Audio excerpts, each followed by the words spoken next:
100% ಲಾಭ ಐತೆ ಅದ್ರಾಗ. ಏನು ಅಂದಾಜು? ಎಕರೆಗೆ ಒಂದು ತೆಗೆದಾರೆ 10 ಲಕ್ಷ ತನಕ ತೆಗೆದಾರೆ. ತೆಗೆದಾರೆ, ಯಾರು ಜಾಸ್ತಿನೂ ತೆಗೆದಾರೆ. ಒಂದು ಮೀಡಿಯಮ್ ಅಂದರೂ 5ರಿಂದ 10 ಲಕ್ಷ ತೆಗೆದಾರೆ. ಇನ್ನೂ ವರ್ಷ ಒಂದು 3ರಿಂದ 4 ಲಕ್ಷ ಉಳಿತು. ನಮ್ಮ ಹೆಸರು ನಾಗರಾಜ್ ಅಂತ, ಹಿರೇಕಬ್ಗೆರೆ ಗ್ರಾಮ, ತುರ್ನೂರು ಹೋಬಳಿ, ಚಿತ್ರದುರ್ಗ ತಾಲೂಕು, ಚಿತ್ರದುರ್ಗ ಜಿಲ್ಲೆ.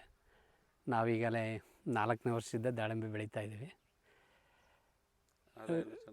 ಅದೆಲ್ಲ ಚೆನ್ನಾಗಿದೆ, ಅಷ್ಟು ಖರ್ಚಿದೆ. ಖರ್ಚು ವಾತಾವರಣ ಭಾಳ ಇಂಪಾರ್ಟೆಂಟ್ ದಾಳಿಂಬೆಗೆ. ನಾವೇನೇ ಮಾಡಿದರೂ ವಾತಾವರಣದ ಮೇಲೆ ದಾಳಿಂಬೆ ಬೆಳೆ. ಆಮೇಲೆ ಮಾರ್ಕೆಟೇನು ಯಾರ ಕೈಯಲ್ಲಿಲ್ಲ. ಈ ವರ್ಷ ಮಾರ್ಕೆಟ್ ಎಲ್ಲ ಚೆನ್ನಾಗಿದೆ. 200-220 ತನಕ ಮಾರ್ಕೆಟ್ ಇತ್ತು ಈ ವರ್ಷ. ಎಷ್ಟು ಕ್ವಿಂಟಲ್ ಬೆಳಿತೀರಾ ವರ್ಷ? ಈ ವರ್ಷ ನಮ್ಮ ಅಂದಾಜು ಒಂದು 25 ಟನ್ ಲೆಕ್ಕಕ್ಕೆ ಇಟ್ಕೊಂಡು 22ರಿಂದ 25. ಎಷ್ಟು ಎಕರೆ ಇದೆಲ್ಲ ಟೋಟಲ್ 3 ಎಕರೆ. ಖರ್ಚು ಹಂಗೆ ಇದೆಯಾ? ಖರ್ಚು ಭಾಳ ಬರುತ್ತೆ. ಪರದೆ ಇದೆಲ್ಲ ಹೆಚ್ಚು ಕಮ್ಮಿ ನಮ್ಮದು 10ರಿಂದ 12 ಲಕ್ಷ ಖರ್ಚು ಬಂದಿದೆ. ಎಷ್ಟು ವರ್ಷ ಆಯ್ತು ನೀವು ಇದು ಮಾಡಿ? ಇದು 4ನೇ ವರ್ಷ ಬೆಳೆ. ಆ ಕಡೆ ನಮ್ಮ ಫಸ್ಟ್ ಕ್ರಾಪ್ ಇನ್ನು. ಅದು ಅವಾಗಲಿನ ಇದು ಒಂದು ಗಿಡದಲ್ಲಿ ಎಷ್ಟು ಬಿಡುತ್ತೆ ಈಗ? ಕೆ ಜಿ ನಮ್ಮ ಈಗ ಒಂದು 25 ಕೆ ಜಿಯಿಂದ ಒಂದು 30 ಕೆ ಜಿ ಲೆವೆಲ್ ಹಿಡಿದೀವಿ. ನೋಡ್ಬೇಕು, ಯಾವುದೇ ಥರ ರೋಗ ಇಲ್ಲ ನಮಗೆ. ಸೈಜ್ ಎಲ್ಲ ಹೆಂಗೆ? ಸೈಜು ನಮಗೆ 250ರಿಂದ 300 ಗ್ರಾಮ್ ಇದೆ. ಇನ್ನೂ ಬರುತ್ತೆ ಅಂತ, ಇನ್ನೂ ಒಂದು 10-15 ದಿನ ಬೇಕು ಕಟಾವಾಗಕ್ಕೆ, ಬರುತ್ತೆ ಅಂತ. ಈ ವರ್ಷ ಇನ್ನೂ ತುಂಬ ಮಳೆ, ಹಾಗಾಗಿ ಒಂದು ಸ್ವಲ್ಪ ಆಂಟಿಬಯೋಟಿಕ್ ಎಲ್ಲ ಜಾಸ್ತಿ ಸ್ಪ್ರೇ ಮಾಡಿವಲ್ಲ, ಸೈಜ್ ಒಂದು ಸ್ವಲ್ಪ ಮೀಡಿಯಮ್ ಇದೆ. ಇನ್ನು ಮುಂದೆ ನೋಡ್ಬೋದು. ನೀವು ಮಾರ್ಕೆಟ್ ಎಲ್ಲಿ ತಗೊಂಡೋಗೋದಿಲ್ಲ? ಮಾರ್ಕೆಟು ಬೆಂಗಳೂರಿಗೆ ಹೋಗ್ಬೋದು, ಬಟ್ ಇಲ್ಲಿಗೆ ಬರ್ತಾರಲ್ಲ, ನಾವೆಂದೂ ಒಯ್ದಿಲ್ಲ, ಇಲ್ಲಿಗೆ ಬರ್ತಾರೆ. ಇಲ್ಲೇ ಬಂದು ಇಲ್ಲೇ ಪರ್ಚೇಸ್ ಮಾಡಿ ಇಲ್ಲೇ ತೂಕ ಮಾಡಿ ಇಲ್ಲೇ ಕ್ಯಾಶ್ ಕೊಟ್ಟು ಹೋಯ್ತಾರೆ. ಈಗ ಇದು ಎಷ್ಟನೇ ವರ್ಷದ ಇದು ಗಿಡ? ಇದು 4ನೇ ಬೆಳೆ. 4ನೇ ಬೆಳೆ. ಫಸ್ಟ್ನೇ ವರ್ಷ ಎಷ್ಟಾಗಿತ್ತು, ಈಗ ಎಷ್ಟಾಗಿದೆ? ಫಸ್ಟ್ನೇ ಕ್ರಾಪು ನಾವು ಖರ್ಚು ಮಾಡಿದ್ದು ಅಷ್ಟೇ ಹೊರಡ್ತು. ಈ ವರ್ಷ ತುಂಬ ಚೆನ್ನಾಗಿದೆ. ಇನ್ನೂ ವರ್ಷ ಒಂದು ಸ್ವಲ್ಪ ನೀರಿನ ಪ್ರಾಬ್ಲಮ್ ಆಗಿ ಅಷ್ಟು ಕಷ್ಟ ಆಯಿತು. ಈ ವರ್ಷ ಚೆನ್ನಾಗಿದೆ, ಗೈಡೆನ್ಸ್ ಚೆನ್ನಾಗಿದೆ, ಯೋಗಿಷ್ಟ ಆಗ್ತದೆ ಅಂತ.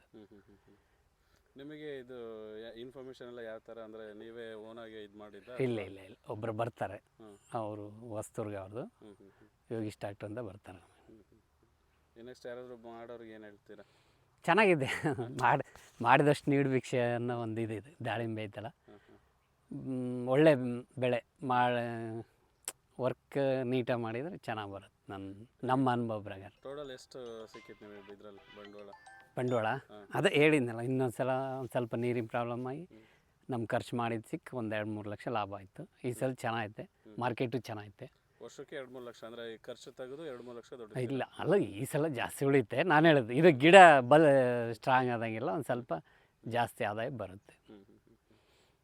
ಇವು ಆದಾಯ ಹಂಗೆ ನಿರೀಕ್ಷೆ ಮಾಡೋಕ್ಕೆ ಅಲ್ಲ, ಮಾರ್ಕೆಟು ಎಲ್ಲ ಇಂಪಾರ್ಟೆಂಟ್ ಇರುತ್ತೆ. ವಾತಾವರಣ ಸಪೋರ್ಟ್ ಮಾಡ್ಬೇಕು, ದಾಳಿಂಬೆ ಮೇಯ್ನ್ ಇರುತ್ತೆ.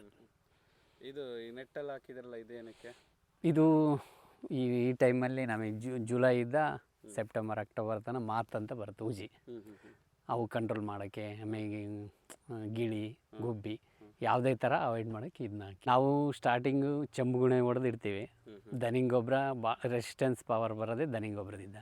ಸರ್ಕಾರಿ ಗೊಬ್ಬರ ಬೇಕು ಅಂದರೆ ನಾವು ಎಣ್ಣೆ ಬಿಟ್ಟಾಗ 2ರಿಂದ 3 ಟೈಮ್ ಹಾಕ್ತೀವಿ. ಮತ್ತು ಸಣ್ಣ ಗಿಡ ಇದ್ದಾಗೆಲ್ಲ ದನಿ ಗೊಬ್ಬರ, ಆಮೇಲೆ ವಾಟರ್ ಸಾಲಬಲ್ ಅಂತ ಕೊಡ್ತೀವಿ. ಮತ್ತು ಕೆಲವು ಫಂಗಿಸೈಡ್ಸು, ಆಮೇಲೆ ಇನ್ಸೆಕ್ಟಿಸೈಡ್ಸ್ ಸ್ಪ್ರೇ ಮಾಡ್ತಾ ಇರ್ತೀವಿ. ಹಣ್ಣು ಬಿಟ್ಟಾಗ ಒಂದು ಸ್ವಲ್ಪ ಜಾಸ್ತಿ ಖರ್ಚು ಬರುತ್ತೆ. ಯಾಕೆಂದ್ರೆ ರೋಗಗಳು ಜಾಸ್ತಿ ಬರುತ್ತೆ ಅಂತ. ರೋಗ ಜಾಸ್ತಿ ಬಂದರೂ ಕಂಟ್ರೋಲ್ ಮಾಡೋ ಅಂಥ ಇವಾಗೆಲ್ಲ ಮೆಡಿಷನ್ ಇದ್ದಾವೆ, ಬೇಕಾದಂಥ ಇದೆ. ಗೈಡೆನ್ಸ್ ಇಂಪಾರ್ಟೆಂಟ್, ನಾವು ತಗೊಳ್ಳೋ ಗೈಡೆನ್ಸ್ ಮೇಲೆ. ಆಮೇಲೆ ಕಂಪ್ನಿ ಸ್ಪ್ರೇ ಮಾಡೋ ಅಂಥ ಕೆಲವು 100 ಕಂಪ್ನಿ ಇದ್ದಾವೆ, ಒಳ್ಳೆ ಕಂಪ್ನಿವೇ ಯೂಸ್ ಮಾಡಬೇಕು. ಈಗ ಮತ್ತೆ ನಿರೀಕ್ಷೆ ಇಟ್ಕೊಂಡೀವಿ ಆ ಥರ. ಇದನ್ನ ಇಷ್ಟೇ ಆದಾಯ ಅಂತ ನಿರೀಕ್ಷೆ ಮಾಡೋಕ್ಕೆ ಬರಲ್ಲ, ಬಟ್ ಬೇರೆ ಬೆಳೆ ಹೋಲಿಸಿ ಅಂದರೆ ಉತ್ತಮ. ಬೇರೆ ಬೆಳೆ ಏನಂದರೆ ಲಾಭ ಇದೆ, 100% ಲಾಭ ಐತೆ. ಆದರೆ ಮಾಡ್ಬೋದು, ಲಾಭದಾಯಕನೇ. ನಮ್ಮಲ್ಲಿ ವಾತಾವರಣ ವ್ಯತ್ಯಾಸ ಇದೆ, ಒಂದು ಸ್ವಲ್ಪ ಹೋದ್ಸಲ ಒಂದು 3-4 ಲಕ್ಷ ಉಳಿತು ಅಷ್ಟೇ. ನಾಲೆಡ್ಜ್ ಬೇಕು. ಇಲ್ಲ, ಒಂದೇ ಬೆಳೆ, ವರ್ಷಕ್ಕೆ ಒಂದೇ ಬೆಳೆ ಸೂಕ್ತ. 2 ಬೆಳೆ ಬಿಟ್ಟರೆ ಏನಾಗುತ್ತೆ ಅಂದರೆ ಗಿಡ ಬೇಗ ಹಾಳಾಗುತ್ತೆ, ರೆಸ್ಟ್ ಬೇಕು ಅವಕ್ಕೂ. ಇವೇನಾದ್ರು ನೀವು ಕಿತ್ತಾಕ್ತೀರಾ ಅದನ್ನು? ಎಲ್ಲ ಕಿತ್ತಾಕ್ತೀವಿ. ಸಸಿ ಎಲ್ಲ ಥರದ್ದೆಲ್ಲ ಅಣ್ಣ ಇದು? ಸಸಿ ಇವಾಗೆಲ್ಲ ಟಿಸಿಕಲ್ಚರ್ ಬರ್ತವೆ, ಗುಜರಾತ್ನಿಂದ ತರಿಸ್ತಾರೆ. ಗೋಟಿ ಸಸಿ ಅಂದರೆ ನಾವೇ ಕಟ್ಸ್ಬೋದು, ನಾವು ಕಟ್ಸಿಲ್ಲ, ಬೇರೆ ಕಡೆ ಕಟ್ಸಿದ್ದಾರೆ ನಮ್ಮ ಸ್ನೇಹಿತರು. ಸಸಿ ಹೆಂಗೆ ಬೀಳುತ್ತೆ ಇವು? ಇದು ಟಿಸಿಕಲ್ಚರ್ ಆದರೆ 40 ರೂಪಾಯಿ ಆನ್ ದಿ ಸ್ಪಾಟ್. ನೀವು ಹಾಕಿರೋದು ಯಾವುದು ಇದು? ಇದು ಗೋಟಿ ಸಸಿ ನಾವು ಹಿರಿಯೂರಲ್ಲಿ ತಂದಿದ್ವಿ ಬಬ್ಬರ್ ಫಾರಮಲ್ಲಿ. ಆವಾಗ ನಮಗೆ 30 ರೂಪಾಯಿ ಅಂತ ಬಿದ್ದು. ಇಲ್ಲೇ ಲೋಕಲ್ದ ಬೆಳೆ. ಇಳುವರಿ ಎಲ್ಲ ಚೆನ್ನಾಗಿ ಬರುತ್ತೆ. ಇಳುವರಿ ಎಲ್ಲ ಚೆನ್ನಾಗೈತೆ. ಇದಕ್ಕೆ ಇದು ಮಾರ್ಕೆಟಿಂಗ್ ಹೆಂಗಿದೆ? ಮಾರ್ಕೆಟಿಂಗ್ ಅದು ಇಲ್ಲಿಗೆ ಬಂದು ಮಾಡ್ತಾರೆ, ಇಲ್ಲೇ ಬಂದು ತಗೊಂಡು ಅವರೇ ಬಂದು ಕ್ಯಾಶ್ ಕೊಟ್ಟು ತಗೊಂಡು ಹೋಗ್ತಾರೆ.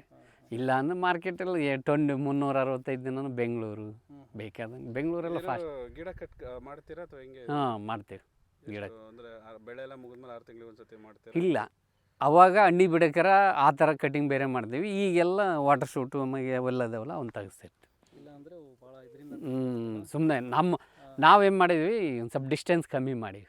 ಹಂಗಾಗಿ ಬೇಗ ಕೆಲವರೆಲ್ಲ 14-10 ಮಾಡ್ತಾರೆ, ನಾವು 9-7 ಮಾಡಿವಿ. ಹಂಗಾಗಿ ಮಾಡಿಸ್. ಡಿಸ್ಟೆನ್ಸ್ ಎಷ್ಟಿದೆ ಒಂದೊಂದು ಗಿಡಕ್ಕೆ? ಇದು ಹಿಂಗೆ 9 ಹಿಂಗೆ 7 ಇದೆ.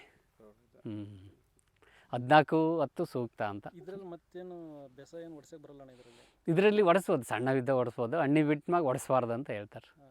ಒಂದು ಎಕರೆಲಿ ಎಷ್ಟು ಗಿಡ ಕೂರುತ್ತಣ್ಣ ಇಲ್ಲಿ 14 ಆದರೆ 280ರಿಂದ 300 ಕೊಂದಿರ್ತವೆ. 300. ಕಡಿಮೆ ಆಗಿದಷ್ಟು ಬೆಳೆ ಚೆನ್ನಾಗಿ ಬರುತ್ತೆ. ಯಾಕೆಂದರೆ ಅವು ಆ್ಯಕ್ಚುಲಿ ಒಳ್ಳೆ ಫಸಲು ಸ್ಟಾರ್ಟ್ ಆಗೋದೇ 3 ವರ್ಷದ ನಂತರ. ಅಷ್ಟೊತ್ತಿಗೆ ಇವು ಬೇರೆ ಒಂದಕ್ಕೊಂದು ಕೂಡ್ಕೊಂಡು ಏನಾಗುತ್ತೆ ಅಂದರೆ ಅಷ್ಟು ಇದು. ಎಷ್ಟು ಬಂದಣ್ಣ ಒಂದು ಎಕರೆಗೆ ಎಷ್ಟು ಖರ್ಚಾಗ್ಬೋದು?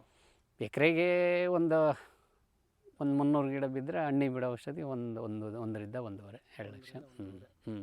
ಟೋಟಲ್ ಇದರಿಂದ ಲಾಭ ಎಷ್ಟು ಬರ್ಬೋದು?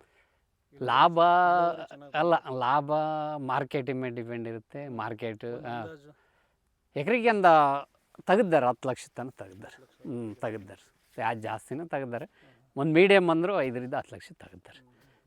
ಯಾಕೆಂದರೆ ರೈತ ಇದು ದಾಳಿಂಬೆ ಹೆಂಗೆ ಅಂದರೆ ವಾತಾವರಣ ಮೇಯ್ನ್. ನಾವು ಬಿಟ್ಟ ಟೈಮಲ್ಲಿ ಫ್ಲವರ್ ಸೆಟ್ಟಿಂಗ್ ಸ್ಟೇಜು. ನೀವು ಎಷ್ಟು ವರ್ಷದಿಂದ ಹಾಕ್ತಿದ್ರಿ ಇದು 4ನೇ ವರ್ಷ. 4ನೇ ವರ್ಷದಿಂದ ನಾವು ಮುಂಚೆ ಹಾಕಿದ್ವಿ. 4 ವರ್ಷದಲ್ಲಿ ಲಾಭ ಬಂದಿರೋ ವರ್ಷ ಅಂದರೆ? ಲಾಭ ಬಂದಿರೋ ಇನ್ನೂ ವರ್ಷ ಒಂದು 3-4 ಲಕ್ಷ ಉಳಿತು. ಅಂದರೆ ಖರ್ಚು ಬಂದಿತ್ತು ಒಂದು ಸ್ವಲ್ಪ. ಆವಾಗ ವಾತಾವರಣ ಇದರಿಂದ ಈ ವರ್ಷ ನಾವು ನಿರೀಕ್ಷೆ ಇಟ್ಕೊಂಡಿದ್ವಿ ಜಾಸ್ತಿ, ಯಾಕೆಂದ್ರೆ ಗಿಡ ದೊಡ್ಡವದಲ್ಲ. ಈಗ ನಿಮ್ಮೂರಲ್ಲಿ ಜಾಸ್ತಿ ಅಂದರೆ ದಾಳಿಂಬ್ರೆ, ಅಡಿಕೆ. ಅದಕ್ಕಿಂತ ಮುಂಚೆ ಕಬ್ಬೇನೋ ಬೆಳಿತಿದ್ರಿ ನೀವು? ಕಬ್ಬು ಕಡಿಮೆ, ಅವಾಗೆಲ್ಲ ತರಕಾರಿ ಜಾಸ್ತಿ, ಮೆಣಸಿನ ಗಿಡ. ಅದು ಬಿಟ್ಟರೆ ಈಗ ಮೇಜರಾಗಿ ದಾಳಿಂಬೆ.